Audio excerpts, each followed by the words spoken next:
자, 오늘 예배의 요소에 대해서 얘기하려고 합니다. 근데 많이 얘기하면은 다 까먹어요. 그래서 그냥 예배의 제목을 좀 바꿀게요. 두 요소 이렇게 얘기하도록 하겠습니다. 요소에서 요소는 비로 얘기하는 게 아니고요. 예배의 중요한 두 가지가 무엇인가를 지금 설명하려고 합니다. 답부터 알려드릴게요. 첫 번째는 찬양입니다. 뭐라고요? 찬양. 자, 두 번째는 뭘까요?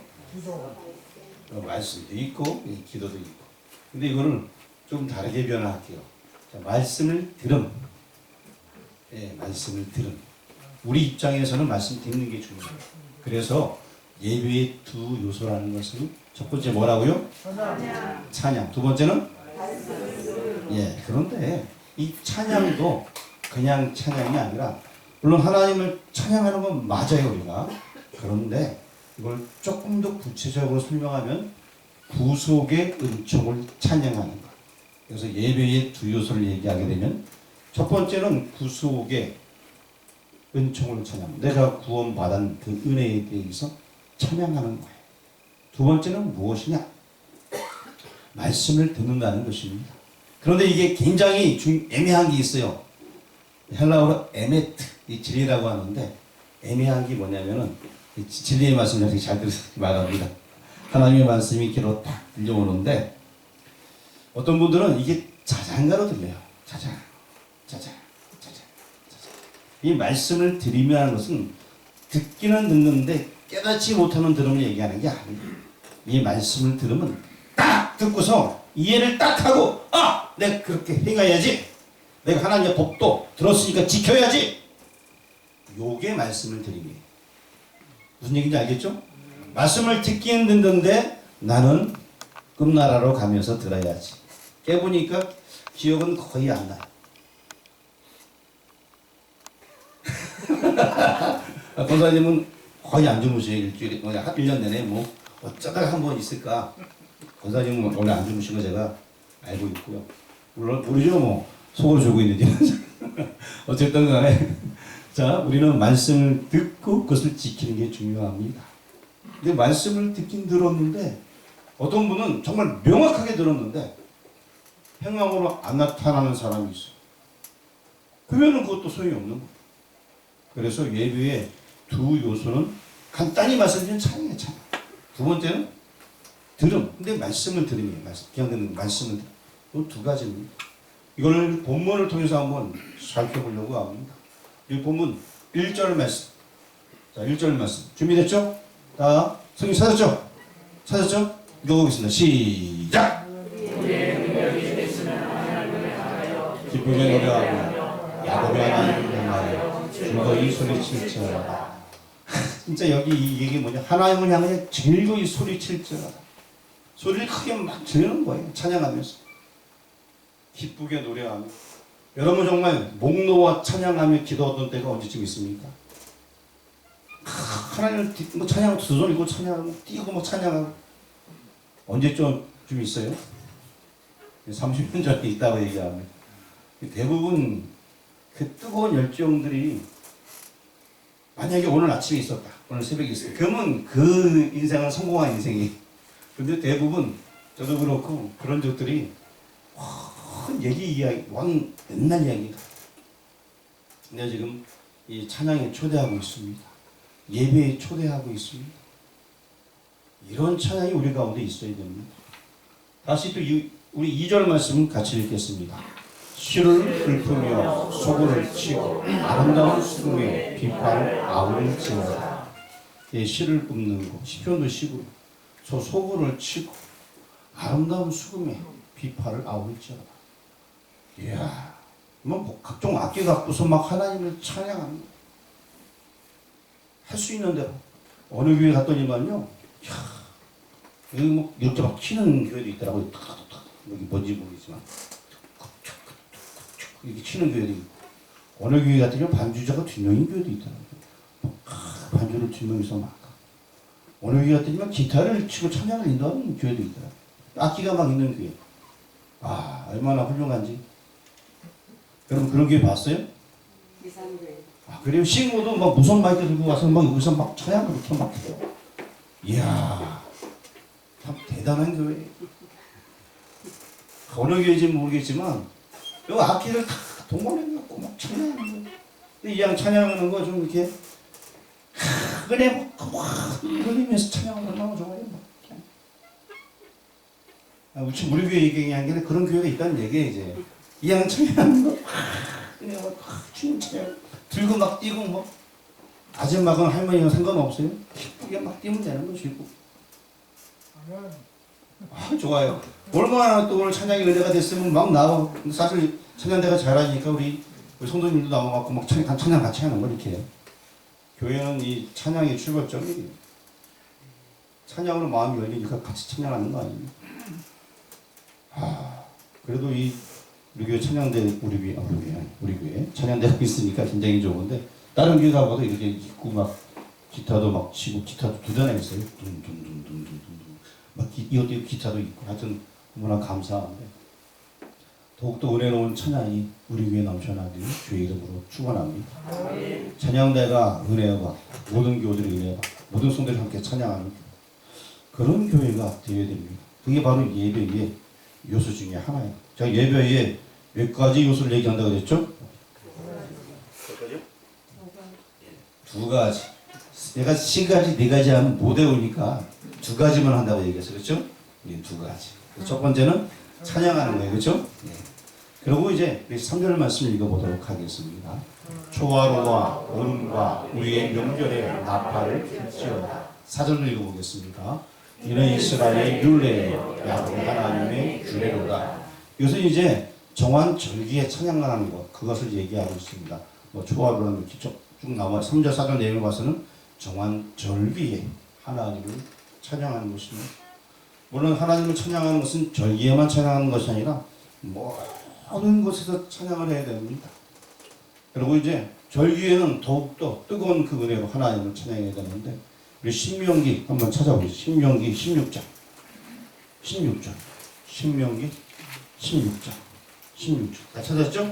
자, 빨리 찾은 분들 있겠습니다. 시작.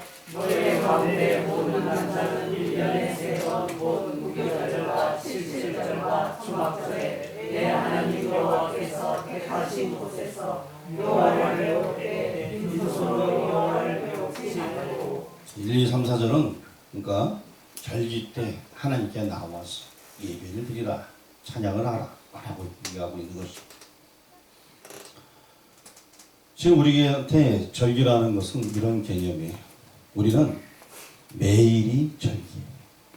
매일이 주일이에요. 매일이 주님과 함께하는 날이에요. 그래서 매일 교회 나와 기도하는 거예요. 그래서 어떤 분들은 교회 와서 쭉 새벽마다 막 기도합니다. 어떤 분은 의자가 막 떨리도록 기도합니다. 어떤 분은 자기가 존귀도 물부터 기도하는 분도 계시고 하여튼 새벽에 이래저래 많은 분들이 모여서 열심히 기도하는 일단 오기만 하면 성공이에요. 그래요. 저도 졸다 보니까 다른 분도 졸고 있더라고요.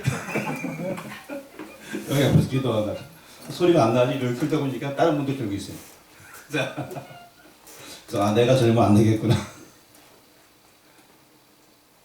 자, 어쨌든 우리는 온전한 마음으로 매일 하나님을 찬양해야 됩니다.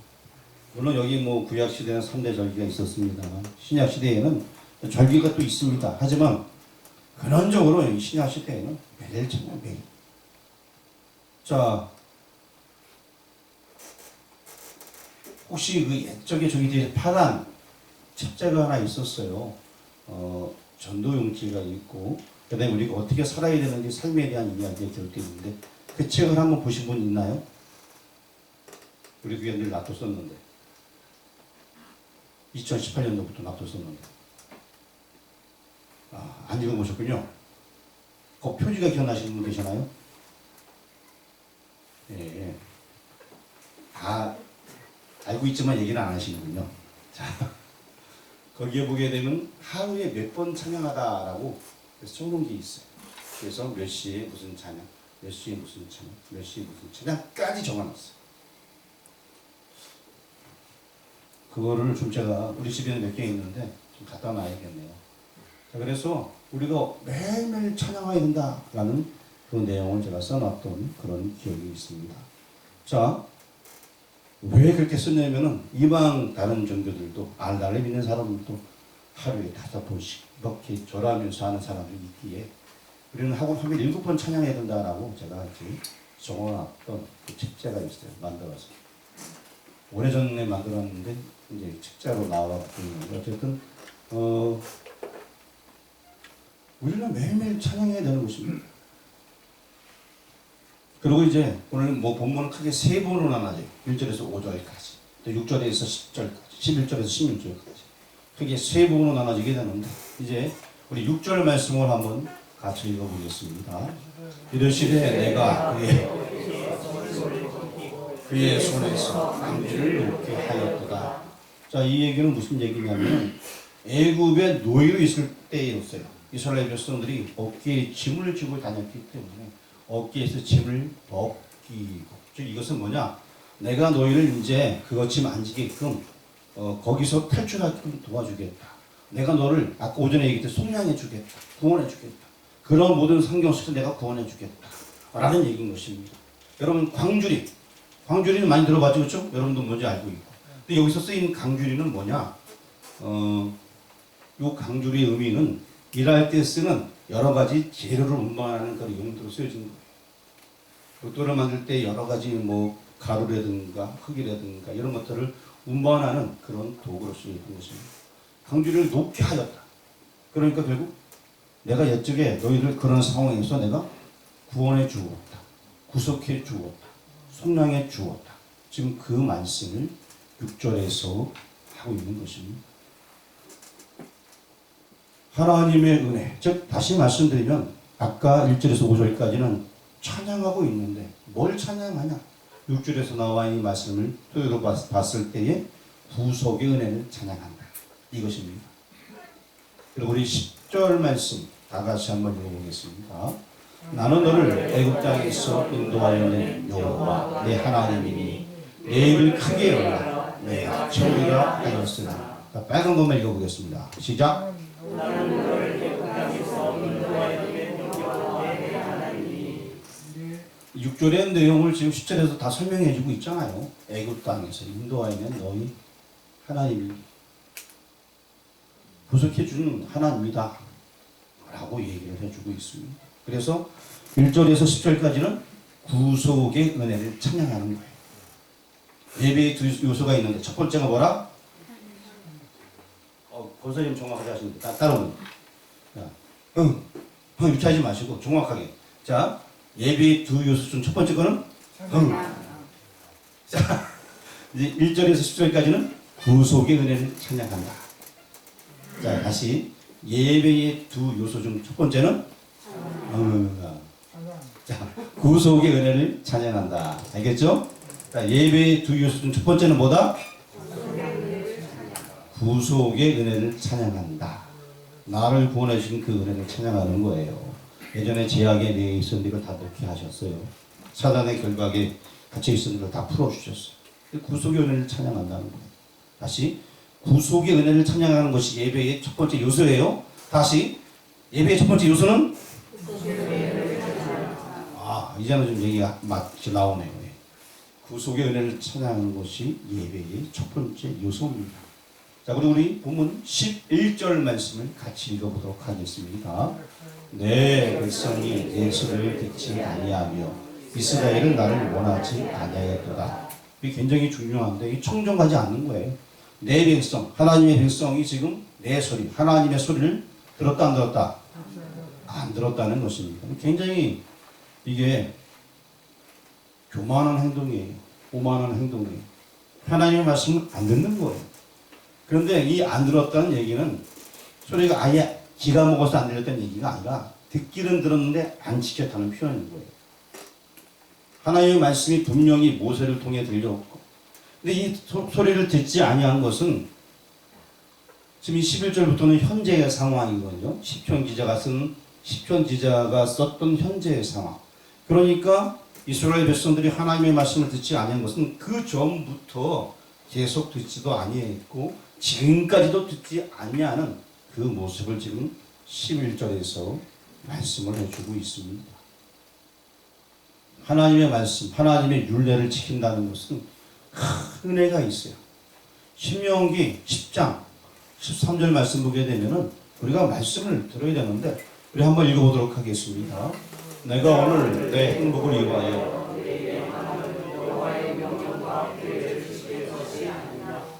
여호와의 명령과 규례, 결국 우리 행복 때문에 그거 지키면 우리에게 행복이 있다는 거예요.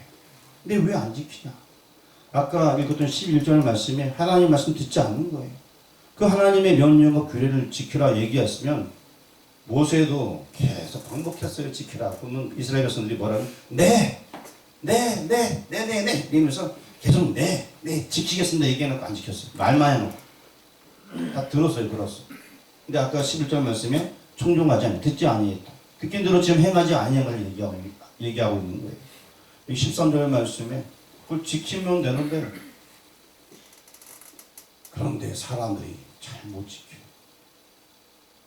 거기에서 문제가 있는 거예요. 말씀을 듣고 지키면 되는데 분명히 귀가 뻥 뚫려 있어 잘 들리는데 모른 척하고 안 지키는 거예요.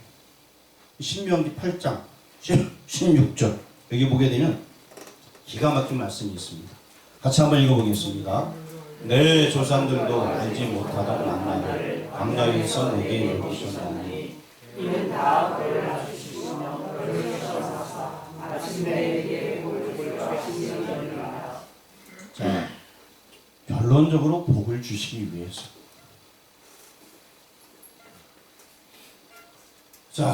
복을 주기 위해서 그 말씀을 지키라는 거예요. 율례를 지키라는 거예요. 말씀을 듣고 지키라는 거예요. 복을 주려 하기 위해서.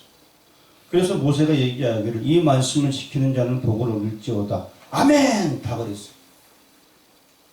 모세가 요단강변에서 3번의 설교를 했는데 길게 한 번 설교하고 조금 짧게 설교하고 또 짧게 설교했습니다. 똑같은 내용을 3번 반복했어요. 지키라는 데 지키라. 그런데 결국에는 그들이 다 지켰어요? 안 지켰어요? 안 지켰어요. 그리고 3번째 얘기할 때는 아주 핵심만 요약해서 반복적으로 얘기했는데 내내 해놓고 안 지켰어요. 이 말씀을 지키는 것이 굉장히 중요합니다. 하나님의 말씀 듣고 지키는 것. 이것이 예배의 2번째 요소가 됩니다. 자, 예배의 2번째 요소가 뭐라고요? 네, 그게 예배의 2번째 요소예요. 아까 제가 초반에 얘기할 때는 뭐라고 얘기했어요? 예? 아주 크게 말씀을 들으면 그렇죠? 말씀을 들으면서 끝나는 것이 아니라 지키는 것까지 가야 되는 것입니다. 이게 진정 말씀을 듣는 자의 모습이에요. 말씀을 들었으면 이제 우리는 지켜야 할 것입니다. 13절 말씀 같이 읽어보겠습니다. 네, 백성아. 자, 말씀을 들을 뿐만 아니라 도를 따르라. 즉 지키라는 얘기예요. 그렇죠? 그래서 반복적으로 이야기하고 있습니다. 예배의 2 요소는 첫 번째 구속의 은혜를 찬양하는 것이고 두 번째는 듣고 지키는 거예요.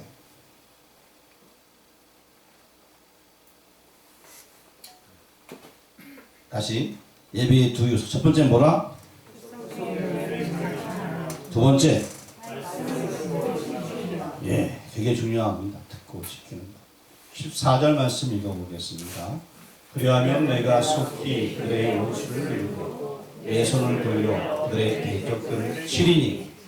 듣고 지키면 하나님께서 함께 한다는 얘기예요.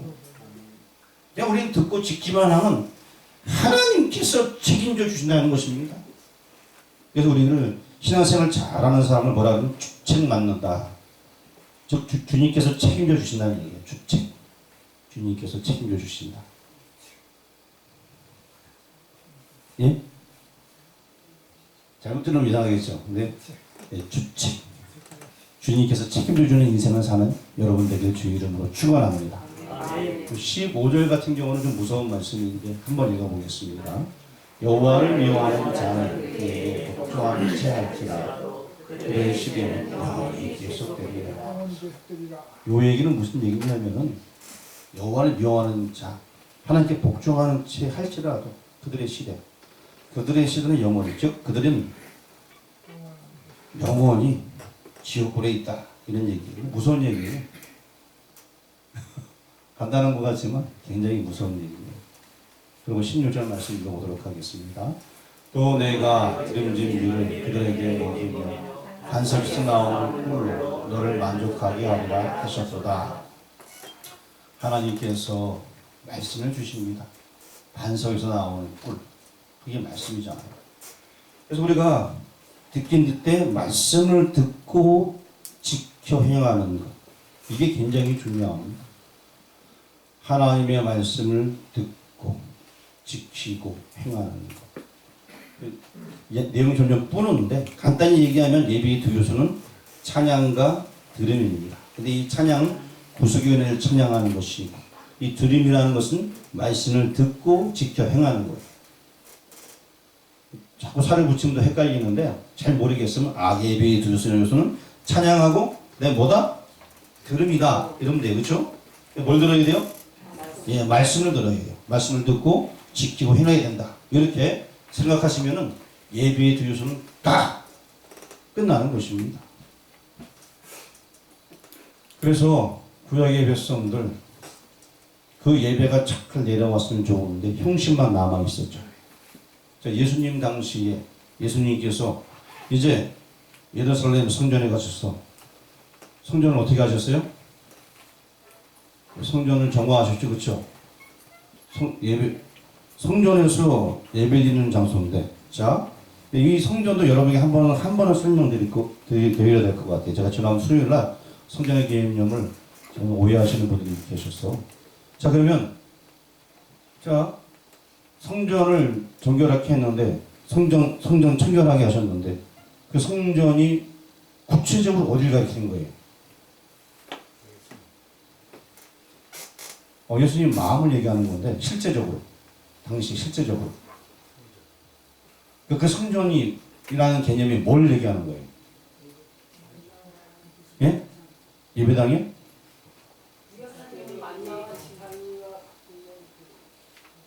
지성소? 지성소에 일반인이 들어가요? 못 들어가죠. 그럼 거기 성전 정결케 하는 장소가 어디에 도대체? 거긴 제단이고요. 우리가 제단이라는 것은 성소와 지성소 앞에 물두멍이 있고 그 앞에 번제단이 있어요. 그러니까 거기가 제단이죠. 산 제사 드린다는 피를 내서 거기다 뿌린다는 얘기예요. 제단이라는 것은 이 앞에 뭐 이런 개념이 아니라 원래 제단은 그 제단 사각틀이 있고 거기다가 피를 뿌리거나 어떤 번제를 다 태워드리는 거예요. 그게 번제단이에요. 어디서 성전 정화한 거예요? 저는 다 알고 있는 줄 알았는데 제가 깜짝 놀랐어요. 지난 수요일날. 이게 뭐냐면 사람들이 가장 가까이 올 수 있는 데가 어디예요? 일반 사람들이. 자, 우리가 헤롯 성전 하게 되면 성전이 이게 이분하게 큰 걸 다 성전이라고 얘기해요. 그러면 성전 맨 안쪽 어디 한 부분이 우리 정확하게 잘 몰라요. 각 학자들도 했지만 이렇게 크면은 그 안에 한 부분이 성소, 지성소가 있고 그 앞에 제사 드리는 장소가 따로 있어요. 이제. 하지만 나머지는 다 실드래요. 그런데 가장 멀리 있는 것이 이방인의 뜰이에요. 유대인의 뜰도 있고 그 다음에 여인의 뜰도 있고 이방인의 뜰이 있어요. 이방인의 뜰까지 들어왔던 거예요. 장사하러. 그걸 얘기하는 거예요. 이해가 되시나요? 거기를 가리켜서 예배하는 장소를 정결하시게 그 전체 그 성전이 있으면은 성전에서 그렇게 장사하면 안 될 것을 설명하기 위해서 이방인의 뜰에 들어온 사람들을 가리켜서 얘기하는 거예요. 제가 이걸 왜 얘기하냐면 지난번에 깜짝 놀라서 이제 말씀을 이제 안 드리면 안 되겠다 싶어서 말씀드리는 건데 그렇습니다. 이게 예루살렘 성전이 회파되었던 것은 이 큰 성 안에 예루살렘 성 안에 성소와 지성소만 회파되었던 개념이 아니라 이게 다 무너진 거다. 뭔 얘기인지 아시겠습니까? 예, 그거를 얘기하고 있는 거예요.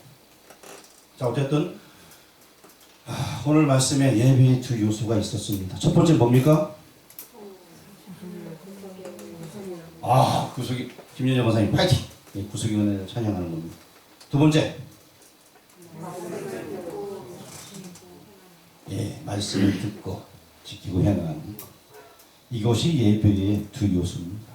우리가 이것만 잘하면 돼요. 다 우리는 아는 얘기예요 라고 얘기해요. 그렇죠? 다 아는 건데요 뭐. 다 아는데요 뭐. 아는데 뭐예요? 자, 모세가 얘기할 때 똑같은 설교 3번 하게 되면 다 알아요 몰라요? 왜 3번이나 얘기했겠어요? 안 지키니까. 그 말씀 그대로 순종할 때 하나님께서 막 채워주는 거예요. 만족하게 해주시는 거예요. 그 만족은 이 땅에서 못 누려도 괜찮아요. 영원한 하늘나라에서 그 만족을 누리시길 주의 이름으로 축원합니다. 기도드리겠습니다.